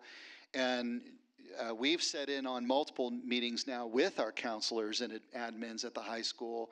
They're currently working on a system to be able to internally track all of this, which is a bit of a beast. And our counselors are phenomenal people, and we need to take good care of them because they've got a big load on their plate, for sure, to track all of this. But Julie's team's been doing a great job working with counselors to make sure we're ready to go in Power School, and we're set, and we have tracking systems in place for all of this. So, And just to clarify, you're encouraging incoming freshmen to take one of those principals courses as a freshman at the high school? yeah. And are those principals courses, I can't remember, are they one semester or are they all year? Well, remember, and again, you can stack now because the idea of a credit is related to proficiency relative to standards, not necessarily time bound. But yeah, typically a principal's experience is going to last over the course of a year, and then you're going to move into those concentrator experiences, and then from there, if we have a capstone experience, it's going to end with that capstone course. Okay. Yeah. I have an incoming freshman. I don't think she's got principals on her, so I'll have Yeah. everyone's being encouraged to start that path Yeah. from the jump. Well, and remember, there's going to be this interesting kind of transition because, for example, she would have had Spanish, correct? Right. Yeah. Yeah, so she'll have some flexibility. She can double up, So- maybe if if she needs to. Yep. Okay. Do you have the, like the side-by-side comparison of our current diploma requirements versus the new that you could send us or me? I don't know if anyone else. Yes. I would have it. I will resend. So I put in a board packet right after the December State Board of Ed meeting. There's a nice side-by-side. Yep. So I can resend that to you guys. That would And be it, great. it does a really nice job of doing a comparison of the Core 40 against the new Indiana diploma. Perfect. Yeah. Thank you. Thank you for doing such a appreciate good everything. job Thank to get this I've got off. one more I mean, question. it's Sorry. I love hanging answering out. questions, so I'm good. So we've got, for the Honors Plus seal, we've got 6 high schools in Hamilton County. They need 650 hours of work experience. How many companies do we have lined up? Yeah, absolutely. Yeah. Or 7, excuse me. I forgot that one. Yep. Yeah, absolutely. That's It's a lot of hours and a lot of That's why Culver's and Taco Bell and all that's going to matter, right? Because that That's potentially exactly right. could qualify your summer job. that truly has been from the beginning one of the most serious concerns about all of this is, does Indiana have the economic bandwidth to be able to meet all of these work-based learning demands and needs that are going to exist? So Are those employers up to speed on what it's going to take? Because right, having an apprentice is quite a bit of work too. Right? absolutely. Part of the shift is going, and again, Dr. Rich is exactly right. This has been talked about since the beginning. Yeah. And you guys know most of my career has been in rural Indiana. And I know that doesn't necessarily apply to us here, but this is an even higher concern in rural Indiana who may not have any employers within driving distance or very few, and they're going to be competing for those spots. But even here in Noblesville, where we have a lot of choices, I would say I think your last point is very relevant. In that, what's interesting about all this is employers sometimes will say, well, we want all these kids with experience, and then when it comes down to it, they want that, but they don't want to actually partner and have children come work in their place. So part of this shift is going to have to be employers also stepping up a little bit and coming alongside us and being a little more open to welcome students to come spend some time with them, because this only works and works well if They we're really all on board and we're all engaged. So yeah, and that's been discussed ever since this started. So we'll see, because now here we are. They have to assign one of their workers to take care of that apprentice. So Yeah, whatever that it's looks great. like. And Yeah. that looks like different things in different places. But at the end of the day, you know, we need them to make this happen. So. I think I now hold the record for the longest strategic plan update. So I don't know if that's a good thing or a bad thing. We could But keep you here longer. Yes, thank you. okay. Thank you so much. Thank you, thank you. All right.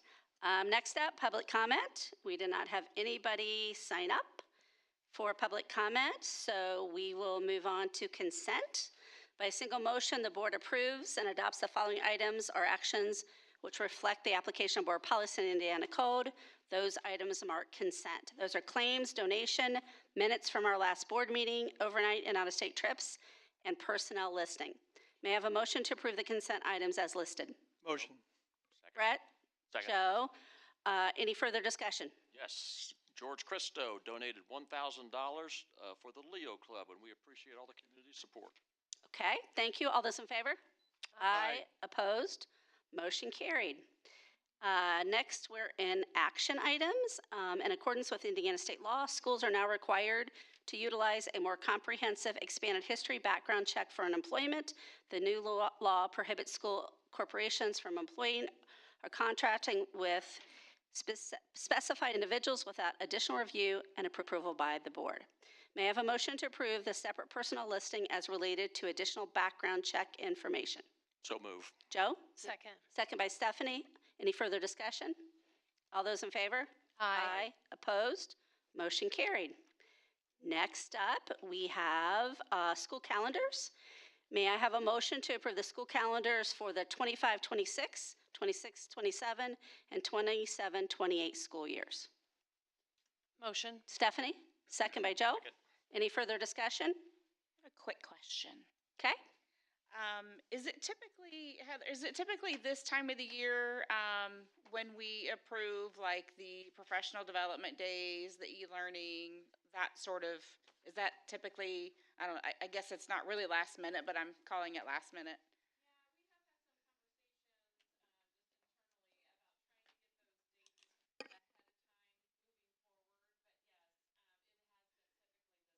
Okay.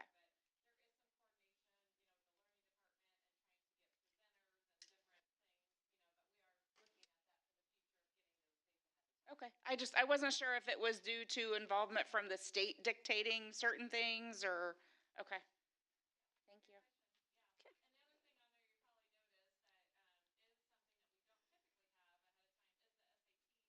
Yes. Yes.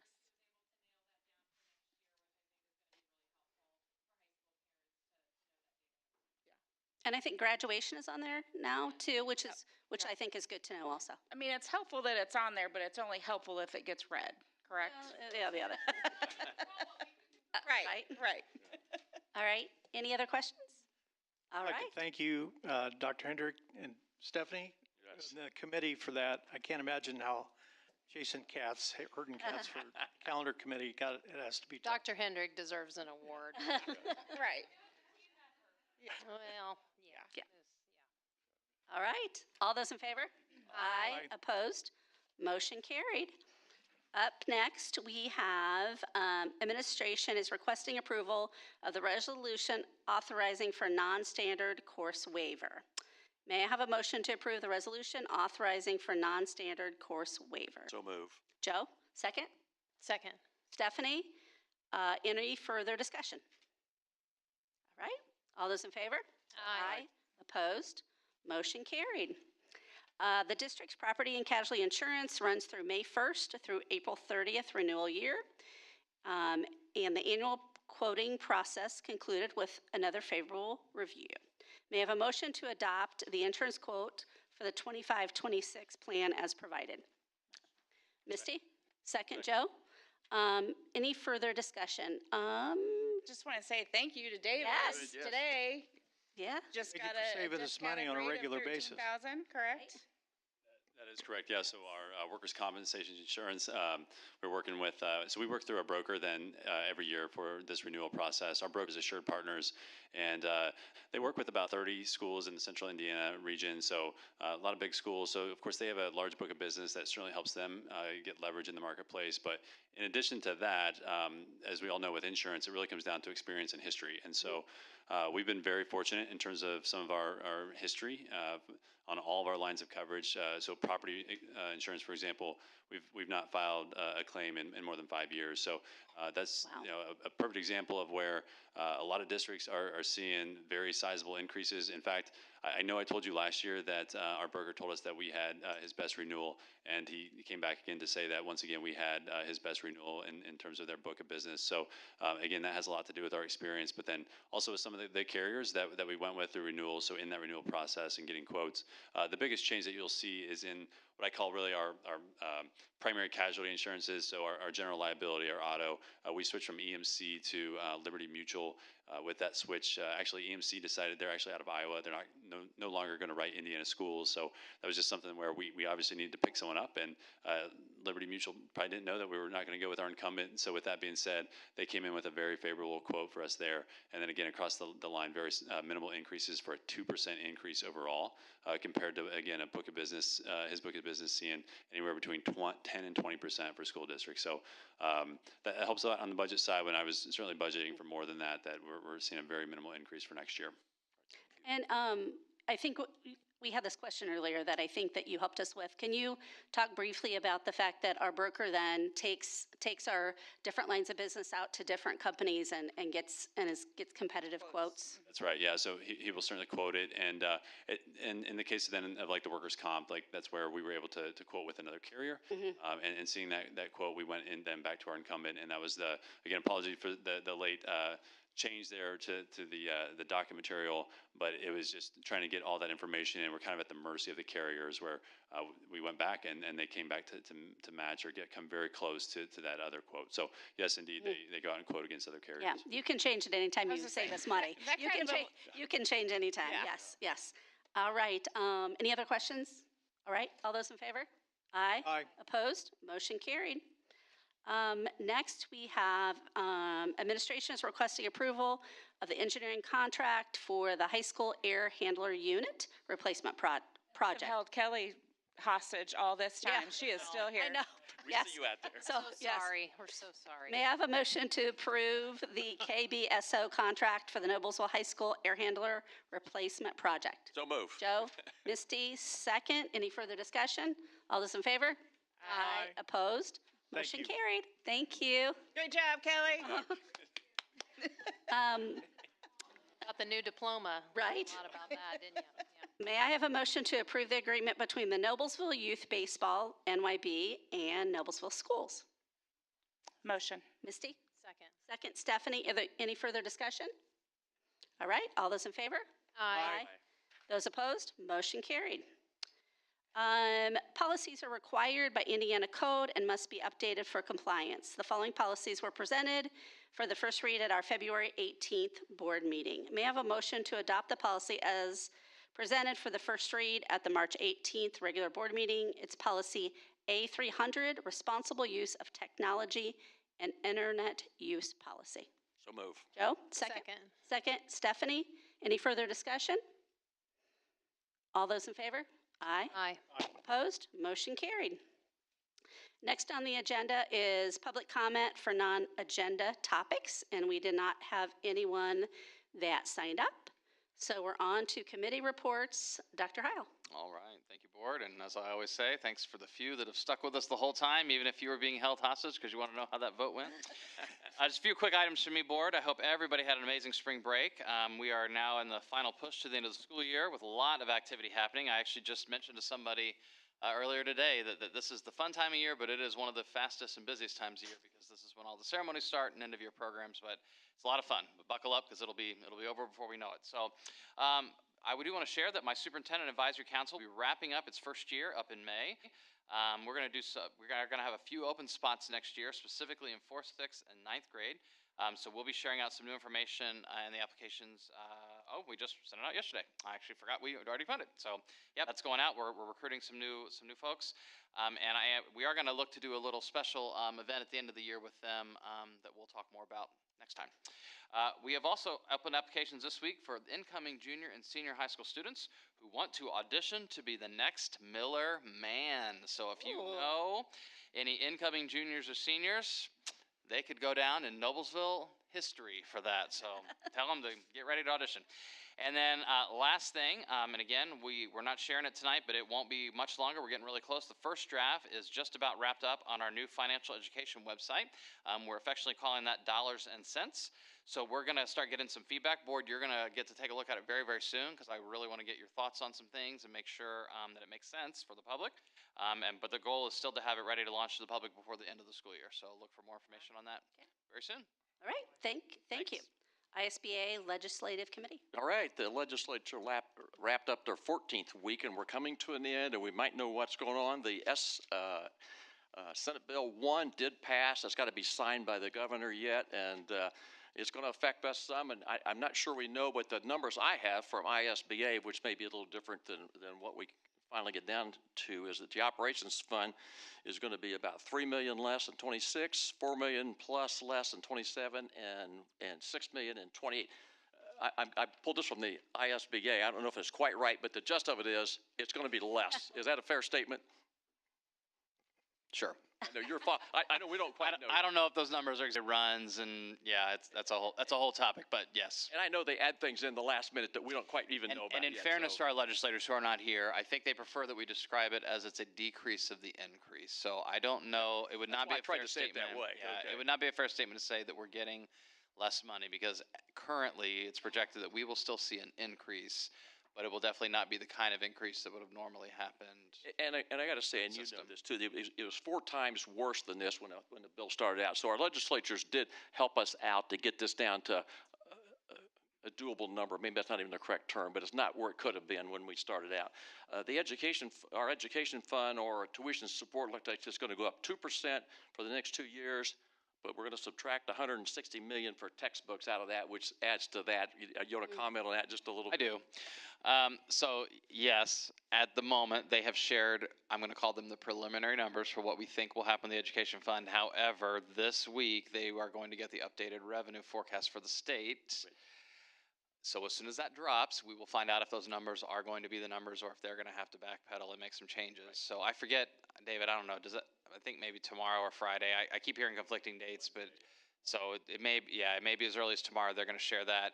And again, for those who are watching these kind of things, I mean, that's the revenue forecast for the state budget. So if they find out they're going to have a bigger shortfall, they will have to scale some things back. So we'll see. We'll find out. So we know it's all kind of tentative till we get the final updates, but we must say it's better than it could have been along the way. So we got to appreciate what our legislators did for that. And I'm not sure, and you may have to help me on this one, that Senate Bill 287, which related to partisan school boards, I don't think it's gotten called up yet, has it? Do you know today? I don't think it got called up as of. I think it's. You punch your buttons over there and tell me. While we've been sitting here, I just got an update on this bill. I didn't think I knew you. And it is anticipated that it may be having a hearing on Thursday now, but we'll see. Okay, and we'll watch for that. But all right, anyway, it's been an interesting session, and anybody that doesn't follow it, it is interesting to follow from start to finish how we get here. So we'll have more information, and I think David and you will both have your work cut out for you as we move forward on that. And I'll move right into Parks Board. You go right ahead. I'll move right into Parks Board. It's a great day to go to the park, okay? All the parks are open for your enjoyment. The golf courses at Foxbury and Forest Hill are both open. The pro shops in both of them have new paint, new carpet, and new lighting. They're ready to go. We got summer concerts approved for both Federal Hill Park and Dillon Park. Youth programs are filling up fast. I think the ones at Forest Park might already be full. So if you're interested, get there. If you want employment, they're still looking for some. And all you runners, we are working on a 5K in Forest Park, September 27th. So I'll sign Porter Miller up for that. And our super discipline. I've already got it figured out. They're going to just run down that, right down on the river, circle South Park, and get back, and that's 5.1 miles. That's all I got. Okay, all right. Noblesville Youth Sports Alliance, Misty. Okay. It looks like there are some improvements coming to Finch Creek Park, and they will be able to accommodate various events such as the Peony Festival and some other things that the community city does. And a few features that are making this of great interest for various youth sports programs in the community. But the concern with that is that we need to be extremely careful as to not compete with tournaments that maybe NYB or Babe Ruth hosts, because, you know, that'll conflict with those organizations making their money. This could potentially, they're comparing it to being more like a smaller scale Grand Park. But that is a little bit tricky because they've got neighborhoods so close. So they have to be careful with the lighting in the evenings, in addition to the added traffic and noise that brings. This is still in the design phase, so nothing is finalized or even etched in stone as far as the design goes at this point. But I'm pretty sure they're going to get something worked out for everyone involved to be happy. So stay tuned on that. The Pickler has actually made the decision to move forward with helping form a youth pickleball league. So stay tuned for more information on that as that evolves. And you might be wondering where the NYSA gets money to provide the sponsorships that I provide my commercial for every month. They get their money, a majority, if not all funds, from the Mayor's Soiree and the Legacy Fund. So thank you to Mayor Jensen for that. Very generous donation every year. And they also receive funds from the Hamilton County Sports Authority, so we want to be sure to show some appreciation to them as well. And for this reason, we're able to provide financial assistance to those in need to help cover registration expenses for youth sports here in our community. To find non-school related sports of interest for your child, visit the website at noblesvillesports.com. And there are about 16 different sports opportunities, anything from track to football, baseball, there's wrestling, there's all sorts of sports in there for the kiddos. And you can also find a master calendar of important events or dates for each of those organizations and links to those organizations. Next meeting is tomorrow. Okay, thank you. I would like to report that on March 11th, the board, along with Dr. Heil, we met to create our Board of Trustees shared commitments. So this is something that the five of us and Dr. Heil sat in. The purpose of this document is to establish clear expectations for our board and ensure respectful collaboration with the school board. We're going to sign the commitments tonight. They will be posted on the website on our school board page. So you guys should all check them out because it took us a long time to do them. But it was a really, really good exercise. We have the role of the board, general board conduct, governance, trust, communication, meetings, and professional development. So we will review these on an annual basis and update them. So please, for those of you that are left, you can review those. Yes, our next meeting is Tuesday, May 20th here at 6 p.m. And we will, on strategic plan, we'll hear about celebrated school culture. So may I have a motion to adjourn? Joe? Misty, any further discussion? All those in favor? Aye. Opposed? Motion carried. Thank you.